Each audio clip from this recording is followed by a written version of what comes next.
गावो विप्राश्च वेदाश्च सतिभिः सत्यवादिभिः अलुब्धा दानशीलश्च सप्तैते धार्यते मयि। ये पृथ्वी किससे टिकी है? हम जैसे लोगों से टिकी है पृथ्वी? नहीं, ये कैसे टिकी है? गावो विप्राश्च वेदाश्च, गाय से टिकी है। गाय, आज सबसे पहले गाय का ह्रास है, गाय की सेवा नहीं है। तो जब गाय का ह्रास होगा तो विप्रों का ह्रास होगा, और जब विप्र का ह्रास होगा तो वेद का ह्रास होगा, और जब वेद का ह्रास होगा तो सृष्टि का ह्रास होगा। और गौ है, देखो पृथ्वी रूप है गाय, गौ को पृथ्वी रूप कहा गया। पंचम स्कंद में श्रवण करेंगे। आप देखो आज कितना बड़ा श्राप हमारी देवभूमि में है कि हमारे घरों में अन्न नहीं हो रहा है। हमारे घरों में जहां इतनी खेती होती थी वहां सब आज लोग कहते बज्जर पड़ गो। सच में पड़ गो बज्जर। क्यों पड़ गया पता है वो?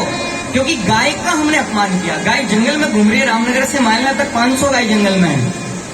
तो जब गाय का सम्मान नहीं है, गाय कौन है? पृथ्वी रूप है गाय। और जब गाय का सम्मान नहीं है तो पृथ्वी क्या आपको अन्न दे देगी? ये तो सब बहाने हैं कि बंदर हो गए, ये हो गए, सो हो गए। तो पहले भी थे।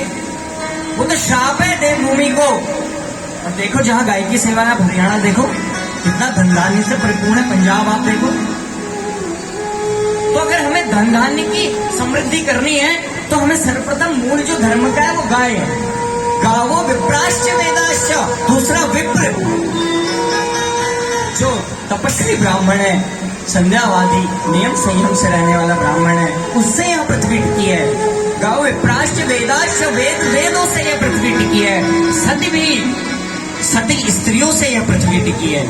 सत्यवादी पुरुषों से यह स्त्री टिकी है।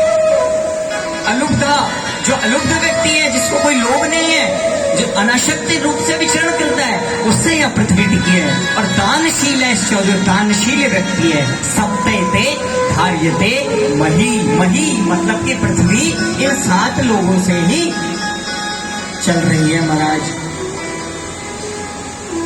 तो महात्माओं से यह पृथ्वी, आज हमारे आधार स्तंभ में हमारे साधु संत लोग, महात्मा लोग।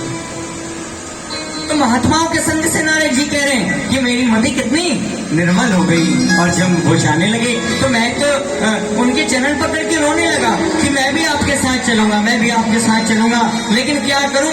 ये मेरी माँ थी। माँ तो आशक्ति करती है कि मेरा बेटा कुछ भी करे लेकिन बाबा नहीं बने। कोई बात नहीं खाए तो हम घर में खिला लेंगे, लेकिन बाबा मिर्चा नहीं बने। कोई माँ नहीं चाहेगी कि मेरा बेटा साधु बने। तो माँ ने जाने नहीं दिया तो नारद जी को बड़ा दुख हुआ। ये माँ भी जो है भक्ति के मार्ग में, तो नारद जी कहते थे या तो मेरी माँ को मना ले और या तो मेरी माँ को संसार से उठा ले, तो तभी कार्य हो सकता है। तो एक दिन क्या हुआ? संयोगवश, देव प्रभाववश क्या हुआ कि माँ गौशाला में गाय का दोहन करने गई और सर्पो 10 पदास पृष्ठात प्रणाम काल चोदतः। सर्प के डसने से माँ काल को प्राप्त हुई। तो नारद जी रो रहे हैं और नारद जी कह रहे हैं कि मेरी एक आंसू से तो गर्म आंसू आ रहा है एक आंख से, और एक आंख से ठंडा आंसू आ रहा है। देखिए, जब आपको खुशी का आंसू आप रोएंगे तो आप अपने आंसुओं का अनुभव करना कि वो ठंडा आंसू होगा, और जब आप दुख से रोते हैं तो वो गर्म आंसू होता है। तो नारद जी कह रहे हैं कि मेरे को अत्यंत प्रसन्नता भी है कि मेरे भजन के मार्ग का कंटक तो आज हट ही गया। मैं आराम से भगवान का भजन करूंगा। और एक तरफ से दुख भी है कि माँ चली गई। तो माँ का सारा संस्कार करके ऋषि मुनियों ने कहा कि तुम उसके बाद आना।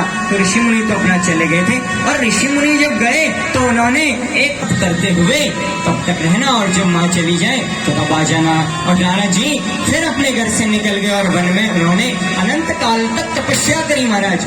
और जब अनंत काल तक तपस्या करी तो वो सृष्टि के प्रलय का अंतिम समय था। देखो, समाधि लगाई नारद जी ने। नारद जी प्रसंग किसको सुना रहे? सब बोल रहे हैं, ऊपर से बोलिए प्रेम से और प्रेम से। ये नारद जी सुना रहे वेद व्यास जी को प्रसंग। जब वेद व्यास जी दुखी हो तो उनसे कहते कि समाधि लगाओ। तो वेद व्यास जी को सुनाते हुए नारद जी कह रहे हैं अपनी पूर्व जन्म का मैंने समाधि से भगवान को पाया।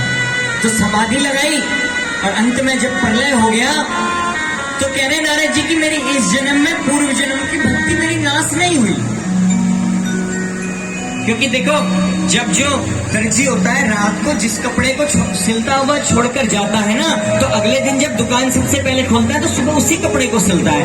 तो भक्ति और विद्या दो ऐसी वस्तुएं बंधु कि ये आप इस जन्म में जितना अधिक अर्जित कर लोगे तो आने वाले अगले जन्म में आपकी यह विद्या और भक्ति वहीं से ही प्रारंभ होगी। कि एक जन्म का कोई तप नहीं होता, एक जन्म की कोई विद्या नहीं होती, ये तो अनंत जन्मों का संग्रह होता है। तो नारद जी कह रहे हैं कि अगले जन्म में भी मेरी मति निर्मल बनी रही और मुझे कोई कष्ट नहीं हुआ। मैं फिर पुनः भक्ति की और इस जन्म में देखो मैं नारद जी ब्रह्मा जी के 10 पुत्रों में सबसे छोटे पुत्र में अवतरित हुआ हूँ और मेरे को वैकुंठ ने 22 अरब वर्ष तक तप किया।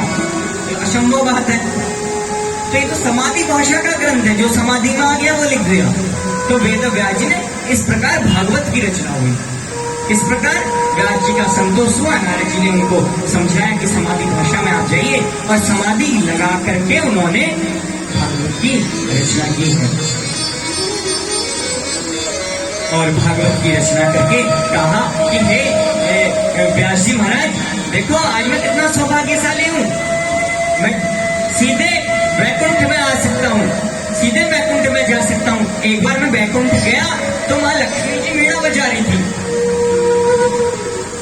तो मैं तो बच्चों की तरह उनको देख रहा था, बार बार मैं देख रहा था उनको कि जैसे छोटे बच्चे देखते हैं किसी अच्छी चीज को बार बार कह भी नहीं पाते कि ये चाहिए लेकिन फिर भी देखते हैं। तो लक्ष्मी माता ने कहा कि आपको ये वीणा चाहिए, तो नारद जी ने कहा हाँ, और तो फिर लक्ष्मी माता ने अपनी वीणा नारद जी को प्रदान की।